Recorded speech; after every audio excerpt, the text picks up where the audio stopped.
We dismiss history at our peril. Liberty Nation Radio with Mark Angelides.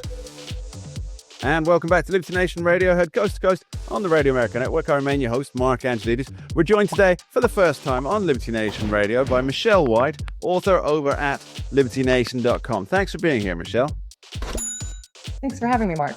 So, Michele, the reason I've asked you to come on is you wrote a fascinating article on the pages of libertynation.com which detailed which states are most impacted by the federal shutdown. Now, at the time of recording, the shutdown is still ongoing, although it might not be by the time this airs at the weekend. So let's keep that in mind as we go through. But you were talking about the states and the areas that are most affected by the shutdown. Do you want to give me the brief overview on that? Right. Well, it was mostly blue states, not surprising. And at the top was Washington, D.C., which, of course, has the most federal employees, but also what I didn't know, the most recipients of SNAP benefits. So I didn't crunch these numbers, Wallet Hub did, but DC was the one that was feeling the pinch worse than anybody, which is really kind of ironic since that's where the government that is shutting it down is. Well, you keep the pressure where it's most localized, right? Right. So there's, I think how Wallet Hub figured out their details here is the number of federal or government employees within an area, and I've actually seen a couple of interesting studies from Wallet Hub over the years that I'm sure they've done lots of them, but I've only seen a couple of them. And they did one about what was the most patriotic state, and they did that based on a range of different factors, and it was pretty interesting. But yeah, the idea that the top states and municipalities that are impacted by the shutdown being what we call traditionally blue states, that fascinates me because there's almost and there's a pressure within that for Democrats to make a deal with the Republicans. Now, I know that there's political angles to this, especially for Chuck Schumer, who took some major flack. I think it was back in March when he when they signed the last continuing resolution there, the last budget bill, and he's been taking flack ever since. And obviously, Alexandria Ocasio-Cortez is creeping up behind him on that Senate seat of his that he so dearly loves. But there's some pressure there, isn't there? Because the people in the states that are not so impacted, they're not really clamoring for, you've got to make a deal. Republicans, for example, you've got to get in there and you've got to acquiesce in some way. That's all coming from what we call traditionally blue states, isn't it? Right. Well, because it doesn't affect the ones that are not federal employees, for ones who aren't working for the government, the ones who aren't ICE agents, the ones who aren't on SNAP benefits. So that's where the biggest pain is.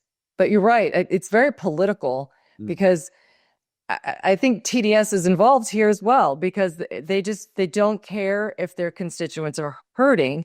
They just have to make it all about Donald Trump, all about the Republicans, and let that faucet drip for the next year so that they can stoke the anger, and they think they're going to win in the midterms. But I hope that backfires, honestly. I've never seen, I mean, obviously we're on a record now. I've never seen the government shut down like this before. And that they're so willing to keep it going and not willing to negotiate with Republicans who have said, we're ready to talk about healthcare. We're ready to deal with these issues, but let's open the government first, which is an entirely reasonable position.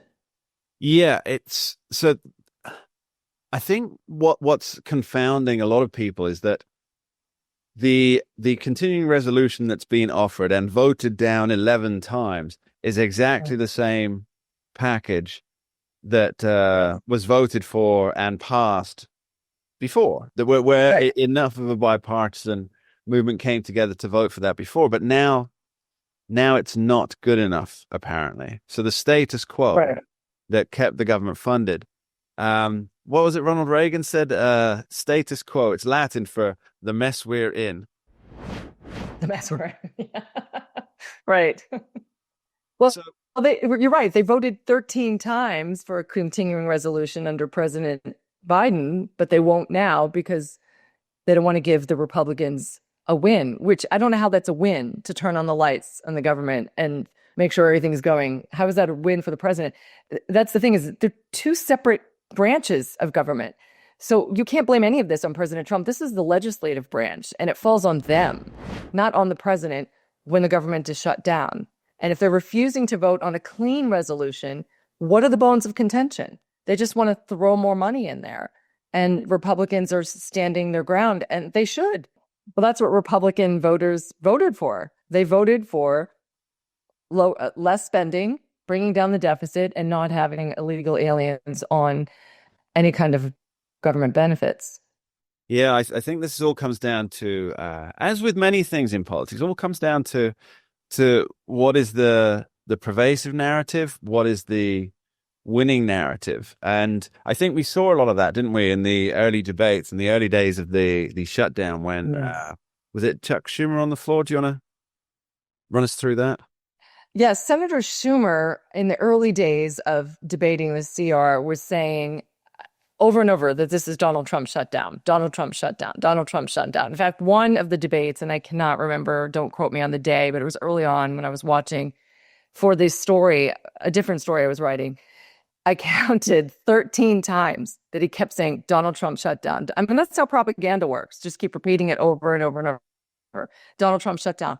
Whereas juxtaposed to that is Senator Thune saying this is what the continuing resolution is. Democrats want to add 1.2 trillion. And don't quote me on those numbers, but it was something around that, to the spending. They don't want to take they want to continue kicking the can down the road with the Obamacare for illegal aliens. And he wasn't attacking anybody. He was attacking what was their proposals for the CR, and for them not coming to the table. But you could see the partisan divide just in their debate. But the problem is, most people don't watch those debates. Sure. They're working, they're busy, they're not that invested in it. They just want to watch the 30-second headline, and they don't know that. That's why I'm proud of the work that we do at Liberty Nation, that we bring that to them. But it was astonishing. Just unabashedly, 13 times it's Donald Trump shut down. And so that's the narrative people believe, because it's the constant drip. That makes me think of two things there. The first one being, when you get, from my old corporate days, when you give a presentation, the rule is, and everybody knows this, I guess, yes. you tell them what you're going to tell them, you tell them what you're telling them, then you tell them what you've told them. Right. And right. The audience there for these debates, as you rightly say, most people don't watch them. They don't have time. They probably don't have the interest either, because they're not that exciting, and they're hardly what I'd call debates. Right. In the loosest sense of the word, they're debates. But so there's an audience, but the audience is the fourth estate. And so really what, and both sides are equally guilty of this, is they're trying to tell the attendant fourth estate, this is what we're telling you about. We're telling you about this. This is what we told you about. And this is why they repeat the same phrases again and again. So for Senator Schumer, it's Donald Trump shut down, Donald Trump shut down. For Senator Thune, it's continuing resolution, or clean resolution, I think is his. Clean resolution is his go-to one. And the second thing that occurs to me is, just randomly, is I think it was Hermann Goering, Hitler's chief propagandist, who said, tell a lie big enough and just repeat it often enough, it becomes the truth. And that's, I think that, for all the horror, he wasn't necessarily wrong about how propaganda impacts the mind, and therefore the action, because action follows mind, of course. Right. But yes, anyway, that's where my mind went on that. Michele White, thank you ever so much for being with us. Do appreciate it. Thanks for having me, Mark. And that's all we have time for on this week's edition of Liberty Nation Radio, heard coast to coast on the Radio America Network. I've been your host, Mark Angelides. I'd like to thank our guests today, Graham J. Noble and Michele White, for taking the time to join us, and of course you for tuning in each and every week. We do appreciate you. Please remember, Liberty Nation does not endorse candidates, campaigns, or legislation, and this presentation is no endorsement. We dismiss history at our peril. Liberty Nation Radio with Mark Angelides.